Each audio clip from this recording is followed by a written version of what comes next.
के सामने तेरे दर्द पढ़ूं। मातमी बैठे हो, कभी भी अपनी बहनों से नाराज ना होना। बहनों को बाप के घर से बड़ी आस होती है।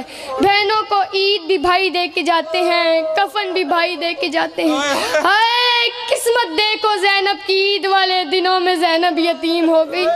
और जब ज़ैनब को कफन की ज़रूरत थी, शाम की पहाड़ी पर सज्जाद ने रो कर कहा, माँ मुझे माफ़ करना, अगर मेरे पास कफन होता तो मैं सकीना कुर्ते में ना दफनाता। ज़ैनब की लाश से आवाज़ आई, सज्जाद ना कफन ढूंढ, मैं बेकफन की बहन। इस रमज़ान ज़ैनब को बाबे के बाद पहली ईद थी। मौला हसन बाबे का इमामा सर पर रख कर ज़ैनब के पास आए और रो कर कहा, ज़ैनब मैं तुझे ईद देने आया हूँ। इस रमज़ान बाबे के बाद तेरी पहली ईद है। ज़ैनब ने रो कर कहा, हसन मैंने अपने बाबे से सारी ज़िंदगी कुछ नहीं मांगा। मौला हसन ने रो कर कहा, ज़ैनब मेरी बड़ी हसरत है, तू मुझसे कुछ मांग। ज़ैनब ने रो कर कहा, जो मैं आपसे मांगूंगी आप मुझे देंगे। मौला हसन ने मौला हुसैन के सर पर हाथ रखा और रो रो कर कहा, मैं हुसैन ज़ामिन देता हूँ, जो आप मांगोगी मैं दूंगा। ज़ैनब ने रो के कहा, मेरी मिन्नत है, एक दफ़ा गाजी से कह के मेरे बाबा के कपड़े पहन कर मुझे चल के दिखा। मैं गाजी को चलते देखूंगी, मुझे मेरे बाबा की याद आएगी। वो मुझे तन्हा छोड़ गया।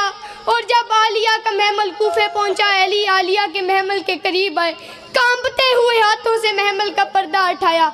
अली ने फरमाया, ज़ैनब। बीबी करीब आई। अली ने फरमाया, ज़ैनब ये देख, ये कूफे का दरवाज़ा है, ये दारुल लमारा है, ये कूफे की मस्जिद है, ये कूफे की गलियां हैं। बीबी ने तड़प कर फरमाया, अली मैं आपकी पर्देदार बेटी हूँ, बाबा मुझे ये सब क्यों दिखा रहे हो? अली ने रो कर कहा, ज़ैनब शरीफों को उजड़ते देर नहीं लगती। बस आ गई कदर की रातें। आखिरी रोज़ा इफ्तार किया उस बेटी के घर जिससे बड़ा प्यार था। रोज़ा इफ्तार करने के बाद मौला के दरवाजे पे शोर आया। मौला बास उठे जाने के लिए। अली ने फरमाया, बास रुक, मैं जाता हूँ। मौला दरवाजे के करीब गए। 4 घोड़े सवार शख्स दरवाजे के बाहर खड़े हुए थे, चेहरों पे निकाब। मौला ने फरमाया, कौन? चारों के चारों घोड़े से ज़मीन पर आए। आवाज़ आई, मौला सलाम। मौला ने फरमाया, आधी रात मेरे दरवाजे पे क्या करने आए हो? उन्होंने हाथ जोड़ के कहा, मौला मिन्नत करने आए हैं। मौला कूफे के हालात बेहतर नहीं हैं। मौला जब से ये 40 हिजरी का रमज़ान शुरू हुआ है, मौला आपके खुतबों का रंग तब्दील हो गया है। मौला आपने पिछला खुतबा देते हुए फरमाया था, वो पूछा था आज कितनी रमज़ान है? मौला हम में से एक ने कहा था 17 रमज़ान है। मौला आपने कहा था बस दिन थोड़े रह गए हैं। मौला हमें बहुत डर लगना शुरू हो गया है। मौला आपसे एक साहबी ने सवाल किया था कि इस रमज़ान आपने अपनी दाढ़ी को खिसाब क्यों नहीं करवाया?